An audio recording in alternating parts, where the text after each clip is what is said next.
আমরা সকাল থেকে এই পর্যন্ত যে ক্লাসগুলো করছিলাম মানে থিওরি আলোচনা করা হয়েছিল, কিন্তু এখন জাস্ট প্র্যাকটিক্যালি দেখবো যে ইভাপোরেটরের ভিতরে মানে এটা তো split type air conditioning system, তাই না? স্প্লিট টাইপ এসির একটা আউটডোর ইউনিট, একটা ইনডোর ইউনিট। তো এই ইউনিটের ভিতরে এখন আমরা যে কানেক্টিং টিউব গুলা ফিটিং করলাম না, এখানে একটা চিকন, একটা মোটা। মোটাটা কি লাইন? আর এইটা এটা কি ডিসচার্জ লাইন? এটা হলো কি লিকুইড লাইন। এটা কিন্তু ডিসচার্জ লাইন না। এই লাইনটা কোথায় গেছে? ভিতরে ঢুকছে, ইভাপোরেটরে ঢুকছে, ঢুকে তারপর ফেরত আসছে কোনটা? এই যে সাকশন লাইন দিয়ে আসছে না? তাহলে এই যে আমরা যদি একটু একটু লক্ষ্য করি, আমরা আরেকটা এসি কিন্তু এটা খুললাম, তাই না? খুলে দেখো, এই যে এটা ধরো, ধরে একটু একটা জিনিস লক্ষ্য করো, এই যে চিকন যে টিউবটা যেটা লিকুইড লাইনটা ঢুকছে, হ্যাঁ, এই লিকুইড লাইনটা এখান থেকে ঢুকে এখানে তোমার লিকুইড ডিস্ট্রিবিউটর আছে, দেখছো? এই লিকুইড ডিস্ট্রিবিউটরের মাধ্যমে ইভাপোরেটরের বিভিন্ন অংশে তোমার যে হিমায়কটা আছে রেফ্রিজারেন্ট, সেটা কিন্তু বিভিন্ন দিকে ছড়া যায়।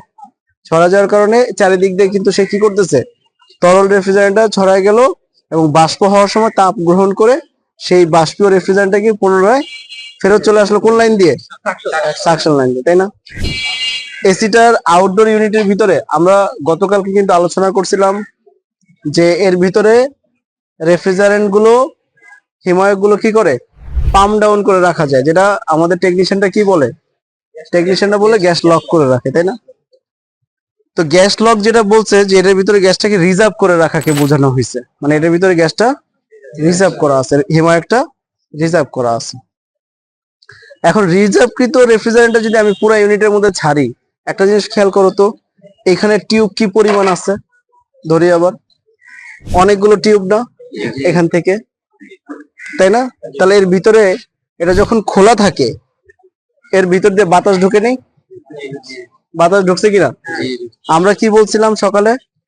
সকালে আমরা আলোচনা করছিলাম যে সিস্টেমের ভিতরে এক বিন্দু পরিমাণ বাতাস বা কোনো অপদ্রব্য থাকতে পারবে?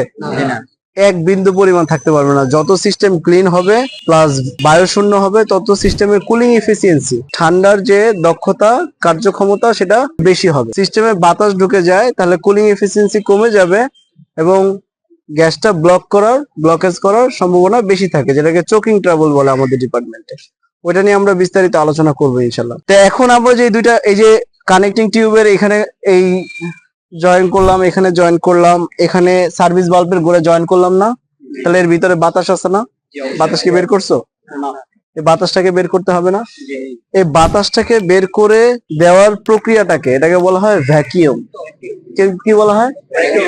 ভ্যাকিউম করা। তো এই ভ্যাকিউম করার পদ্ধতিটাকে করতে হলে আমাকে কি করতে হবে? এরকম একটা ভ্যাকিউম পাম্পের সাহায্য নিতে হবে। এই ভ্যাকিউম পাম্পটা কি করব? স্টার্ট দিব, লাইন দেই। কম্প্রেসার দিয়ে ভ্যাকিউম করার কোনো নিয়ম নাই। আমরা জাস্ট, যেহেতু ভ্যাকিউম পাম্পটা আমাদের চোখের সামনে একটু পুড়ে গেল, সেহেতু আমরা দেখাচ্ছি, এটা ঠিক করে আমরা আবার ইয়ে করবো না ইনশাল্লাহ। হ্যাঁ, এই যে ইউনিটের ভিতরে যে বাতাসটা আছে, সেই বাতাসটা বের করে দিতে হবে না? যদি বাতাসটা বের করে না দেই, তাহলে আমরা যদি গ্যাসটা ডিরেক্ট এখান থেকে এলএনকি থেকে ছেড়ে দিই, তাহলে কি হবে? বাতাস আর গ্যাস মিক্স হয়ে যাবে না? তাহলে ঠান্ডার কার্যক্ষমতা যেটা, সেটা কি কমে যাবে, তাই না? এই জন্য আমাকে কি করতে হবে? এই ইউনিটটাকে আগে কি করতে হবে? এর ভিতর থেকে বায়ু শূন্য করতে হবে। সেটা কিসের সাহায্যে? ভ্যাকিউম পাম্পের সাহায্যে। পাম্পটা কোথায়?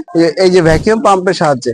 এরকম ভ্যাকিউম পাম্প গুলো বিভিন্ন সাইজের হয়ে থাকে, বিভিন্ন ক্ষমতা সম্পন্ন হয়।